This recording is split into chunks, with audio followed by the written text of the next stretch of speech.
இயேசுவின் பிள்ளைகள். நாம் தேவனுடைய பிள்ளைகள் என்று அழைக்கப்படுவதனாலே பிதாவானவர் நமக்கு பாராட்டின அன்பு எவ்வளவு பெரியது என்று உணர்ந்து பாருங்கள். உலகம் அவரை அறியாதபடியினாலே நம்மையும் அறியவில்லை. பிரியமானவர்களே, இப்பொழுது தேவனுடைய பிள்ளைகளாக இருக்கிறோம். இனி எவ்விதமாக இருப்போம் என்று இன்னும் வெளிப்படவில்லை. ஆனாலும் அவர் வெளிப்படும் போது அவர் இருக்கிற பிரகாரமாகவே நாம் அவரை காண்பதினால் அவருடைய சாயலாக இருப்போம் என்று அறிந்திருக்கிறோம். அவர் மேல் இப்படிப்பட்ட நம்பிக்கை வைத்திருக்கிறவன் எவனும் அவர் சுத்தமுள்ளவராக இருக்கிறது போல தன்னையும் சுத்திகரித்துக் கொள்கிறான். பாவம் செய்கிற எவனும் நியாயப்பிரமாணத்தை மீறுகிறான். நியாயப்பிரமாணத்தை மீறுகிறதே பாவம். அவர் நம்முடைய பாவங்களை சுமந்து தீர்க்க வெளிப்பட்டார் என்று அறிவீர்கள். அவரிடத்தில் பாவம் இல்லை. அவரில் நிலைத்திருக்கிற எவனும் பாவம் செய்கிறதில்லை. பாவம் செய்கிற எவனும் அவரை காணவும் இல்லை, அவரை அறியவும் இல்லை. பிள்ளைகளே, நீங்கள் ஒருவராலும் ஏமாற்றப்படாமல் இருங்கள். நீதியை செய்கிறவன் அவர் நீதி உள்ளவராக இருக்கிறது போல தானும் நீதி உள்ளவனாக இருக்கிறான். பாவம் செய்கிறவன் பிசாசினால் உண்டாயிருக்கிறான். ஏனென்றால் பிசாசானவன் ஆரம்பம் முதல் பாவம் செய்கிறான். பிசாசினுடைய செயல்களை அழிப்பதற்காக தேவனுடைய குமாரன் வெளிப்பட்டார். தேவனால் பிறந்த எவனும் பாவம் செய்ய மாட்டான். ஏனென்றால் அவருடைய வித்து அவனுக்குள் நிலைத்திருக்கிறது. அவன் தேவனால் பிறந்தபடியினால் பாவம் செய்ய மாட்டான். இதனாலே தேவனுடைய பிள்ளைகள் யாரென்றும் பிசாசின் பிள்ளைகள் யாரென்றும் வெளிப்படும்.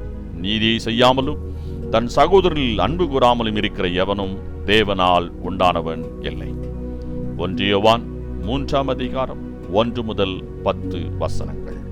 கிறிஸ்துவுக்குள் அன்பான கர்த்தருடைய பிள்ளைகளே, உங்கள் யாவரையும் ஆண்டவராகிய இயேசு கிறிஸ்துவின் ஈடு இணையற்ற பரிசுத்த நாமத்தினால் உங்களை ஆசீர்வதிக்கின்றேன், வாழ்த்துகின்றேன். கர்த்தர்தாமே இந்த நாளில் நீங்கள் எதிர்பார்க்கிற நன்மைகள் யாவையும் பரத்திலிருந்து உங்களுக்கு அருளி செய்து நீங்கள் இம்மையில் சுகித்திருக்கும் மறுமையில் நிலை வாழ்வை பெற்றுக்கொள்ள அனுக்கிரகம் செய்வாராக. தினம் ஒரு மிஷனரி என்கின்ற தலைப்பில் இந்த நாளிலே நாம் பார்க்க இருக்கிற மிஷனுடைய பெயர் ஐடா ஸ்கேடர். இவருடைய பிறப்பு 9ஆம் தேதி டிசம்பர் மாதம் 1870ஆம் ஆண்டு. இவருடைய இறப்பு 24ஆம் தேதி மே மாதம் 1960ஆம் ஆண்டு. இவருடைய நாடு அமெரிக்கா. இவருடைய தரிசன பூமி இந்தியா. அது ஒரு நள்ளிரவு. யாரோ அழைக்கும் சத்தம் கேட்டு கதவை திறந்தார் ஐடா ஸ்கேடர். ஒரு பிராமண மனிதன் தன் மனைவியின் பிரசவ வேதனையை காண சகிக்காதவனாக ஐடா ஸ்கேடரின் உதவியை நாடி நின்றான். ஐடா மருத்துவம் பற்றி அப்பொழுது ஏதும் தெரியாதவர். அவள் தனது தந்தையை அழைத்து உதவும்படி வேண்டினாள்.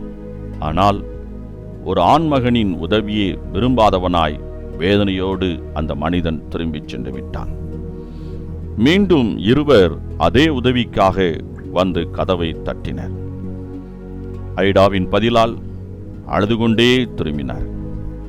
இரவு மறைந்தது, பகல் மலர்ந்தது. மேலதாள சத்தம் காதில் விழ எட்டி பார்த்தார் ஐடா ஸ்கேடர்.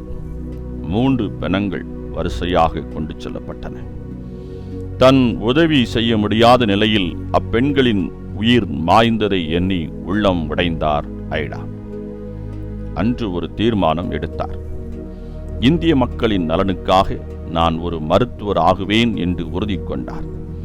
தன் மிஷனரி பெற்றோர்களை விட்டு அமெரிக்கா திரும்பச் சென்றார். 1900ஆம் ஆண்டு ஜனவரி 1ஆம் தேதி டாக்டர் ஐடா ஸ்கேடரின் வருகையை இந்தியா ஆவலோடு எதிர்நோக்கியது. இந்தியரின் இதய கவலைகளை நீக்கி இயேசுவின் ரட்சிப்பை இலவசமாக கொடுக்க வந்தார் டாக்டர் ஐடா ஸ்கேடர். கிராமப்புற சுகாதார மையங்களை ஏற்படுத்தினார் இவர். மக்களின் வாழ்வை தூய்மையாக்கியதோடு கிறிஸ்துவின் அன்பை அவர்களுக்கு கொடுத்தார். இவரால் தாதியர் பயிற்சி பள்ளியும் ஆரம்பிக்கப்பட்டது. அநேக பெண்களுக்கு பயிற்சி அளிக்கப்பட்டது.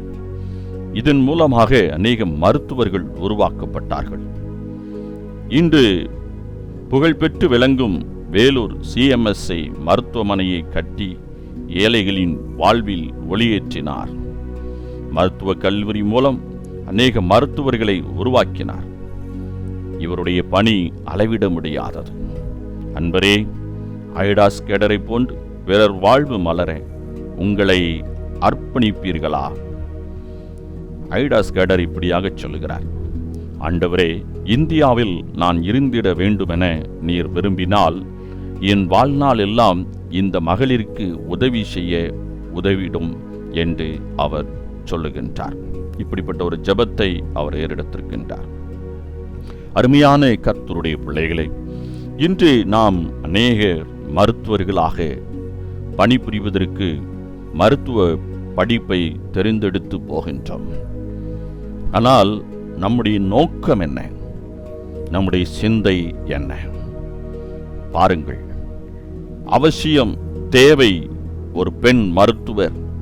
அநேக பெண் மருத்துவர்கள் இந்தியாவுக்கு தேவை என்று உணர்ந்த இந்த ஐடா, அவர் இந்த பணியை சீரும் சிறப்புமாய் செய்ய வேண்டும் என்கின்ற நோக்கத்தோடு அவர் மருத்துவத்தை தெரிந்து கொண்டு மருத்துவ பணிக்கு தன்னை அர்ப்பணித்தார். மருத்துவ பணி என்பது ஒரு சேவை பணி.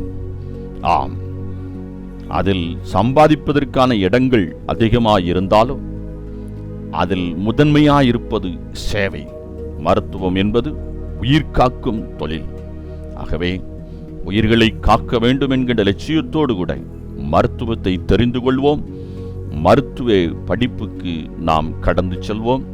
மருத்துவத்தை படித்து முடித்துவிட்டு வந்து வருமானத்தோடு கூட சேவையை முதன்மையாக நிறுத்தி பணிகளை செய்வோம்.